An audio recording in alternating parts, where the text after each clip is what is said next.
Welcome to my YouTube channel study with Devbhoomi. Friends, आज हम लोग इस वीडियो में डिस्कस करेंगे सामान्य हिंदी का पार्ट 1। ये सामान्य हिंदी की रिवीजन क्लास है जिसको हमने 854 पोस्ट के लिए शुरू किया है, यानी वीडियो समाज कल्याण अधिकारी। ऐसा नहीं है कि केवल 854 पोस्ट के लिए ये सीरीज़ है। उसके अलावा अगर आप लेखपाल की तैयारी कर रहे हैं या फिर फॉरेस्ट गार्ड की तैयारी कर रहे हैं तो उन एग्ज़ाम में भी आपको ये काफ़ी मदद करेगी। जैसा आपको पता है गाइस, शाम को आपको उत्तराखंड जीके की क्लास मिल रही है लगभग 7 बजे। ठीक है, आज मैंने हिंदी की वीडियो बनाई है, आज ही मैं इसको अपलोड कर दिया है। ठीक है, और आपको कल से ये वीडियो सुबह 7 बजे मिलेगी। ठीक है, सुबह 7 बजे आपको हिंदी की वीडियो मिलेगी और दोपहर 12 बजे लगभग आपको जीके की क्लास मिलेगी और शाम को आपको 7 बजे उत्तराखंड जीके की क्लास मिलेगी। यानी आपको डेली जो है 3 क्लासेस देखने को मिलेंगी। गाइस, अगर आप इन तीनों सीरीज से जुड़ना चाहते हैं तो आप हमारे चैनल स्टडी विद देवभूमि को सब्सक्राइब कर सकते हैं। जब चैनल को सब्सक्राइब करें तो बराबर हमारे घंटे के निशान को जरूर क्लिक कर लें ताकि आप किसी भी वीडियो के नोटिफिकेशन को मिस ना कर पाएँ। गाइस, अगर आपके बीच में से जितने भी मार्क्स आते हैं आप हमें कमेंट के माध्यम से ज़रूर बताएँ। चलिए, ज़्यादा टाइम ना खराब करते हुए वीडियो को शुरू करते हैं। तो गाइस, आज का पहला क्वेश्चन है, राजेश जोशी को साहित्य अकादमी पुरस्कार कब मिला? देखिए, राजेश जोशी जी जो है सिलेबस में दे रखे हैं, जो वीडियो का सिलेबस है। ठीक है, तो राजेश जोशी को साहित्य अकादमी पुरस्कार कब मिला था? तो आप याद रखेंगे, इनको मिला था 2002 में। कब मिला था? 2002 में। इनका एक काव्य था दो पंक्तियों के बीच। ठीक है, दो पंक्तियों के बीच। ठीक है, ये इनका एक काव्य था, इसके लिए इनको साहित्य अकादमी पुरस्कार मिला था। अगला क्वेश्चन हो जाएगा, कारण के रहते हुए भी कार्य का ना होना, तो इसमें कौन सा अलंकार होता है?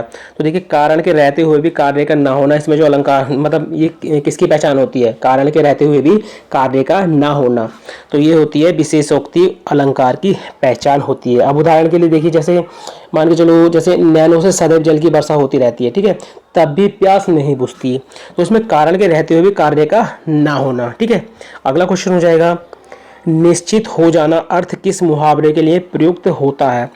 तो ये होता है इसमें से घोड़े बेचकर सोना। अगला क्वेश्चन हो जाएगा, निम्नलिखित में से तत्सम शब्द है, तो निम्नलिखित में से तत्सम शब्द कौन सा है?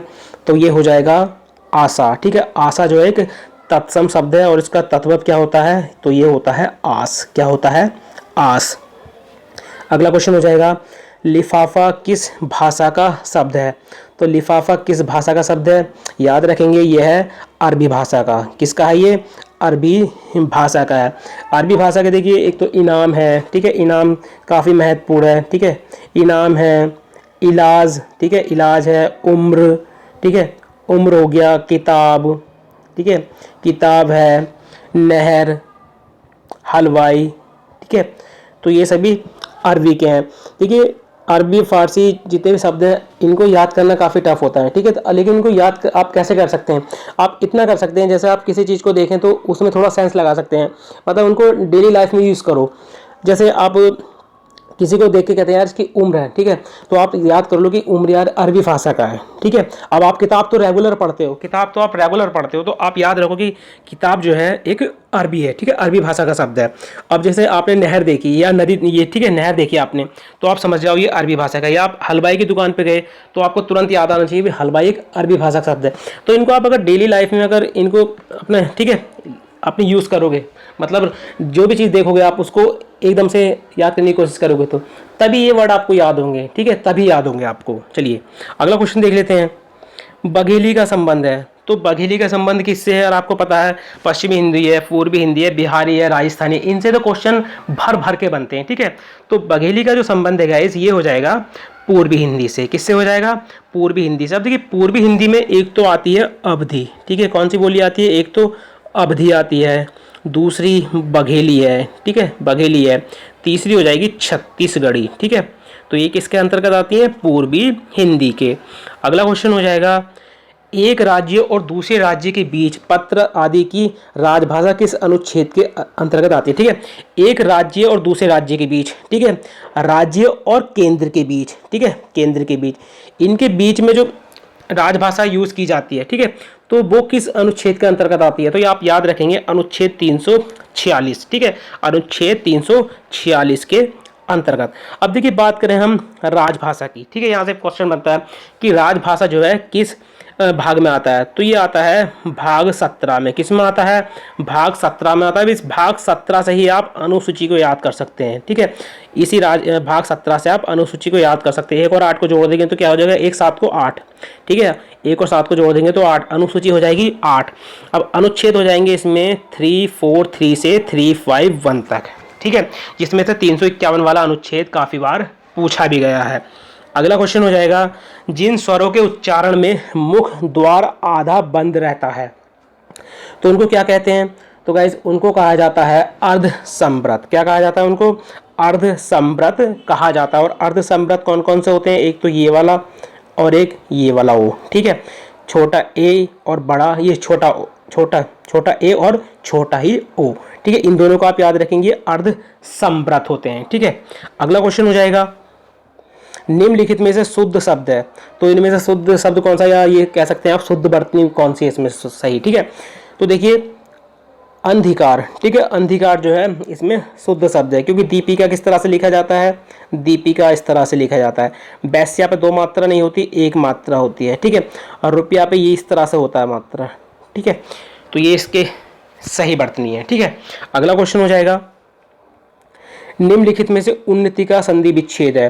तो देखिए उन्नति का जो संधि विच्छेद होता है ये होता है उत प्लस नति। क्या होता है? उत प्लस नति यानी उन्नति। तो ऑप्शन सी जो है हमारा राइट हो जाएगा। अगला क्वेश्चन है, निम्नलिखित में से नासिक्य है, ठीक है। तो देखिए हर वर्ग का जो 5वां होता है, ठीक है, 5वां, वो क्या कहलाता है? नासिक्य कहलाता है। तो इनमें से जो नासिक्य है वो कौन सा हो जाएगा? तो इसमें से हो जाएगा ऑप्शन बी, ठीक है। ये जो होता है ये वाला, ठीक है, तो ये होता है नासिक्य। अब डा जो होता है ये वाला नहीं होता है, ये वाला होता है। कौन सा होता है? ये वाला होता है, ठीक है। उसके अलावा ये वाला, ठीक है, उसके अलावा ये वाला न, फिर ना, फिर मा, ये सभी होते हैं नासिक्य और इनके साथ होता है ये वाला, ठीक है। इसको आप याद रखेंगे। अगला क्वेश्चन हो जाएगा, निम्नलिखित में से कौन सा शब्द भाववाचक संज्ञा का उदाहरण है? तो इनमें से भाववाचक संज्ञा का उदाहरण कौन सा हो जाएगा? तो ये हो जाएगा मित्रता। कौन सा हो जाएगा? मित्रता। अगला क्वेश्चन है, तुलसीदास ने कहा है कि विनाश काल में मनुष्य की बुद्धि भ्रष्ट हो जाती है, संरचना की दृष्टि से वाक्य है। तो ये किस तरह का वाक्य हो जाएगा? तो ये हो जाएगा मिश्र वाक्य। देखिए इसमें पहचान भी है की, ठीक है। की किसकी पहचान होती है? मिश्र वाक्य की, ठीक है। तो सी ऑप्शन जो है हमारा इसमें राइट हो जाएगा। अब देखिए संयुक्त वाक्य है, मिश्र वाक्य है, सरल वाक्य, यहाँ से तो क्वेश्चन हमेशा बनता ही है। चलिए अगला क्वेश्चन देख लेते हैं, निम्नलिखित में से कौन सा शुद्ध वाक्य है? तो इनमें से शुद्ध वाक्य कौन सा हो जाएगा? पेड़ पर चिड़िया चहचहा रही हैं, यानी डी ऑप्शन जो है हमारा राइट हो जाएगा। अगला क्वेश्चन है, सरकारी पत्र लिखा जाता है। तो सरकारी पत्र जो है किस शैली में लिखा जाता है? तो ये लिखा जाता है उत्तम पुरुष शैली में। किस में लिखा जाता है? उत्तम पुरुष शैली में लिखा जाता है।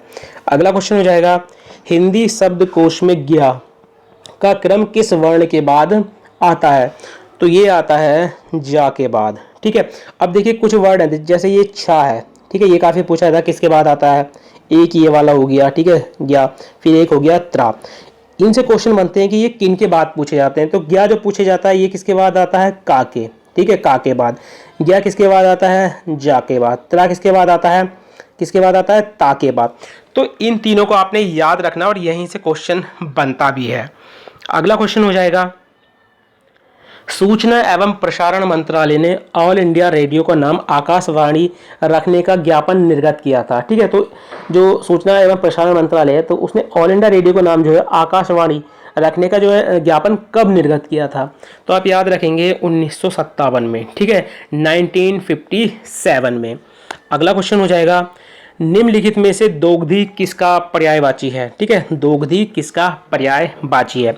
तो ये पर्यायवाची है गाय का। किसका है? गाय का। अब देखिए गाय का वो क्या एक पर्यायवाची है? गो, ठीक है, क्या कहा जाता है? गो।